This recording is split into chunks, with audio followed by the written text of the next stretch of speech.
I'm Cynthia James, and this network is about changing lives one woman at a time.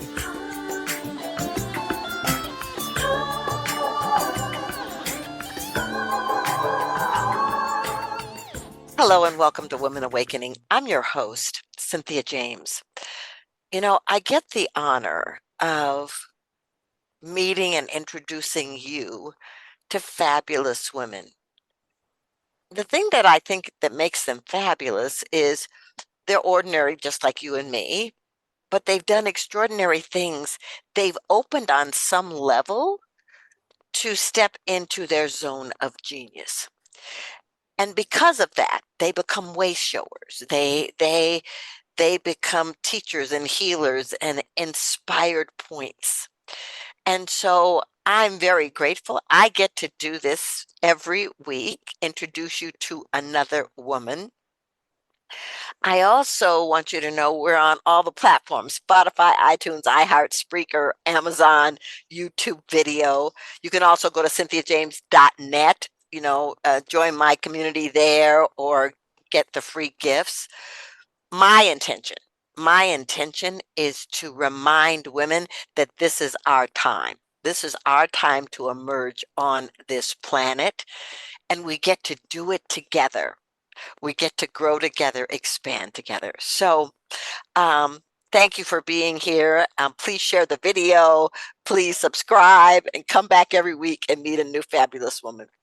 So my guest today, we'll talk a little bit more about how we met in the show, but her name is Lorraine Coffey. And the thing about it is, I'm just going to read a little bit from her bio that says her artistry began in 1999 after a spiritual experience during a challenging time in her life. With no formal training, she began painting using her fingers with pastels as her medium. We will talk about the work that she's done. But in 2013, she got inspired to create a new body of work. It's called The Seven Heads of God, The Seven Sounds. So she departs from pastels and she creates this body of work in clay. And I wish I could show all of you what they look like, but you're going to go check her out because they're astounding. I remember looking at the first one going, okay, this is God inspired. So I just want you to know that there are 7 sculptures and they're created and they strike a prayerful pose as though they're in deep prayer. Lorraine, thank you so much for being here. Oh, it's so lovely to see you again, Cynthia. It's been too long. It has been too long. And you live in Ireland, correct? I do. I was born and brought up in Ireland and spent some time abroad, but I am back home in Ireland, yes. And tell us how you grew up. Oh, well, I grew up in a little village in South Dublin called Shankill. And it was quite a small village, quite rural, and by the sea. I went to school not too far away from there. School was quite a traumatic time for me, I must say, because my parents wouldn't have known at the time, but I would have had serious dyslexia. So I really suffered and struggled in school. So it was, very traumatic, and I would still have trauma connected to it even now. Right. You bring it through life sometimes, but yes, so that is, my childhood was filled with a lot of trauma, I would have to say, Yeah. But I did find something beautiful to do and something that I was good at, and that was athletics. And I became Irish champion. I was captain of the Irish team at one stage, and I threw the javelin for Ireland. And my dream was to go to the Olympics in Barcelona, but I had a serious injury, so that was all kind of cut short. But yes, so that was just a little bit of my childhood. Yes. Yeah, Mm, and you know, the athletics, clearly, I mean, your face lit up when you spoke about it. yeah. So there was nothing in your mind that said, I'm gonna grow up and be this fabulous artist and make a difference on the planet. Oh God, that nothing like that was on my radar because of the way I always felt about myself, firstly, which would Yes. have been quite negative. But I suppose the journey for me, now I can look back upon it. I was always a very sensitive kid, well, most of us are, but I would always feel things, see things that maybe others couldn't. And at age 11, I had a very profound experience that really stayed with me until I suppose I was ready to step into my purpose. Mhm. But so that really stayed with me. I'll share a little bit about it. I was 11, and I had other siblings, and my mum had said, okay, you're going to go with your dad this morning and you're going to do the shopping, the weekly shopping. So we were all put off in the car and went off, and my mum was at home. And I remembered in the car having very clear visions all of a sudden of my mother in the armchair with her eyes closed. And then I would get a smell, strong smell of gas.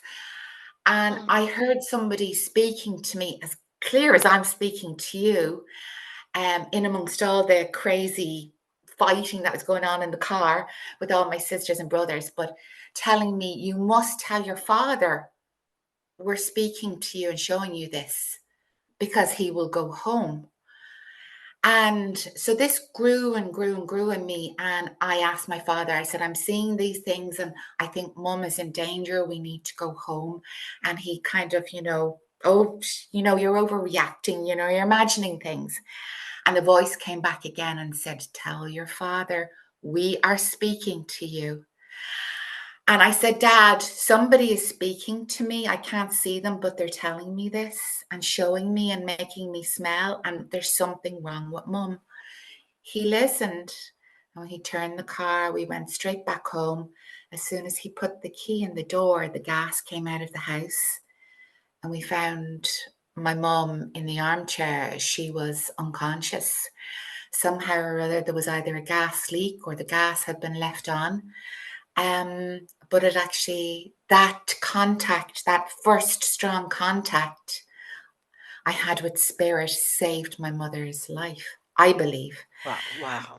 So, although traumatic, equally it was beautiful because it was so gentle, loving, and caring.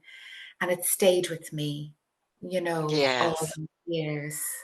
Well, you know what's so beautiful about this? So many of us who have been sensitives on the planet and who've gone through trauma or challenging experiences as children, there's some kind of portal that opens for the communication like this to come through. And I want to talk about how it came through in art, but I want to say to anybody listening, you are not crazy if you hear a voice that's guiding you. You are not crazy if you are seeing visions and smelling things that are outside of the reality of your life. Pay attention because something's trying to get your attention. So I want to know what happened, in 1999 to open this. I'm going to call this creative urge within you. So what happened? Well, I had already completed a body of work that I was inspired to create. I always say I'm collaborating with spirit. And I had completed that body of work which became known as the Angel Gallery because it was all angelically inspired work, paintings and writings. And I had completed the final piece, and they held the space known as the Angel Gallery. That's where we met. And there was a year of a gap when there was no creativity. And I always felt guided to wait for it to commune with me and that I would know when it was ready and time to create. And I would never know what I was going to create. And it was one day, I just doing the ordinary things that mums do. I was washing the dishes, and all of a sudden I had a vision, and the lovely voice came back and said, "We want you to start sculpting now." And I was just like, I have to make a point. I'm not a professionally trained artist. I simply trust spirit knows what they're doing, and I can be useful for them to bring in what they want to share with us and inspire us with. So I was filled with I start to just be filled with absolute passion when this happens to me. And that is my guide. So I immediately went and just got some clay. I didn't even know what kind of clay I was to get, but I just start building. And that, I created a first piece. And it was from that moment on, I knew I was being called to create something else, another body of work. I didn't know what, that's always the way. I'm not given any inkling until I'm fully immersed in it. And then Yes. they allow me to understand the creation and its purpose. So that is Yeah. how it starts.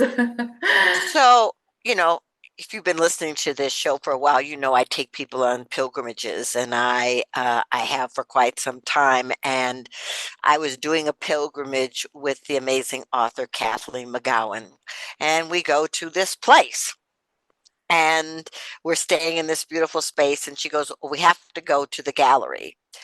And I walked into this gallery, and I have to tell you, the moment I walked in, I could feel the presence of angels. I mean, I could just feel it. And I look across the room and I see another angel who happens to be Lorraine. and and I got to tell you, you all, she's telling you something quite beautiful. It's like you're not going to get the full puzzle placed before you. You're going to be guided to go here.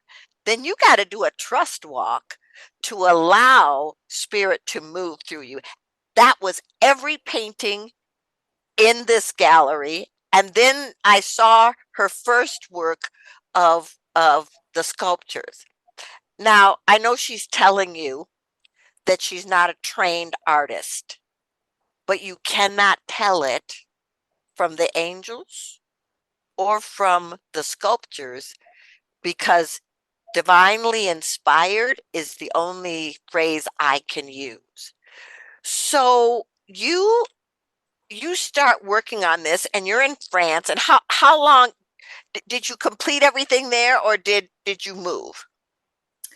Well, our plan was always that when we moved to France, Mhm. that was going to be our life. And I started the sculpture body of work in 2013, and I completed it at the end of 2014, just at the beginning of 2015. And I knew I was being driven to complete it. And little did I know why and what was coming down the road for me, because in 2015, April 2015, I became critically ill with a mysterious illness. But looking back on it, I knew spirit was really guiding me to get a move on. I had this thing, I have to complete this body of work. It needs to be completed. And thank God I did. And it, I'm only beginning to work now again, in small ways after, my long period of serious illness. But yes, I'm just grateful to still be here, so yeah, it's been challenging. Yeah, well, I'm grateful that you're here too. And I want to talk to you about your perspective. Do you feel that gifts arise out of trauma and challenge? Oh, well, it certainly has for me. And in a way, again, I can only use my own experience. Now, when you're in that trauma, you don't necessarily understand it, or what life is saying to you, or what spirit is saying to you, what you are saying to yourself. It's only when you come out of it Mhm. that you understand the purpose of it. And I'm still coming to terms with the purpose of my most recent trauma, and that is having been critically ill and been diagnosed with Lyme's disease. But even prior to that, I had other serious challenges, but in essence, they've always really, we just can't go through life without challenges. Right. It's not possible. Well, from I should speak for myself, it hasn't been possible. But they have been at some level my greatest teachers. And it's only with time that I have been able to come to that realization, that Yeah. yes, Well, the reason I ask you this question is that, I've had a significant amount of trauma in my life and some dark nights of the soul. But yeah, what I've discovered is that there's something about those spaces, whatever level of challenge it is, that invites us into opening to our deeper spiritual connection and being able to listen. yes. I mean, it would have to be an angel dropping down in my house to tell me to sculpture and be guiding me, because that would not be one of my gifts at this moment, right? But that you could, from the time you were 11, connect to that divine energy and be able to listen to the guidance beyond whatever you were going through or whatever you had been through. Now, Yes. you are married and have children, yes? Yes. Yes, I do. And And how do they respond to this extraordinary gift you've been given? Oh, they've lived with it. They've grown up with it. I mean, we first established the Angel Gallery in Ireland back in 2002, I think it was. And it was just part of their life. It's just been, mum paints angels and dad helps her with it. And we always have people coming who may be ill to the gallery, or who are, suffering in some way. I do feel they have a great respect, or they definitely do see that. They see the challenges I've had. They've been with me in those challenges, and they've also seen the strength that somehow I've been able to find, or been offered, um, to actually get through those challenges. And I have to say, they're so encouraging, especially now, to help me take steps every day. Um, and they embrace me. They honor everything I'm doing, and they're so encouraging. And that's a real blessing, I really feel. Um, Yeah. it's definitely, yeah. Yeah. Well, and having been in the presence of your family, you can feel it, the energy and the support. You know, I guess I just want to say to you, these 7 sounds, they're all individual sculptures. And I was reading in your bio, because I know you've shown your work in museums and, it's been purchased and stuff. But but in your bio, it said you have a vision of there being a place that can house all 7 of the sounds Yes. as a Yeah. frequency. Yes? Most definitely. I mean, unfortunately, the gallery had to close down because I was so ill. So everything has been put away, kept and looked after until I'm in a place that it can reopen. And that is my ultimate dream. And I really hope Spirit has that as a plan. Um, that one day I can reopen the gallery with the angels, but my vision is to extend it into different areas where people can not only spend time in the presence of that beautiful angelic energy, but then they can move on into experience the 7 sounds, the 7 heads of God, and also interpret and have their own unique experience in the presence of these inspired pieces, and allow spirit to commune through them to the sitter, I suppose, or the viewer, and to be exposed to that, I suppose, beautiful, magical wonder. Spirit's all the time trying to communicate with us, and that people be inspired. So that is the ultimate hope and dream. Because I'm still here, that is my hope that one day that will happen. Well, when it does, please invite me. I would be honored to come and be in that energy. I mean, Oh, you're so I welcome, Cynthia. w- it was so funny when I saw you on social media. I was like, instantly, I was transported back into the gallery and our connection and sitting outside. And I mean, I'm a true fan and Oh, excited to hold your vision with you. oh, well, thank you.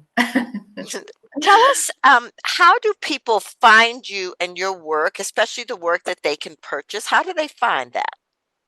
Okay, well, my lovely daughter has created a website, and the website is called Gifts for the Soul by Lorrie.com.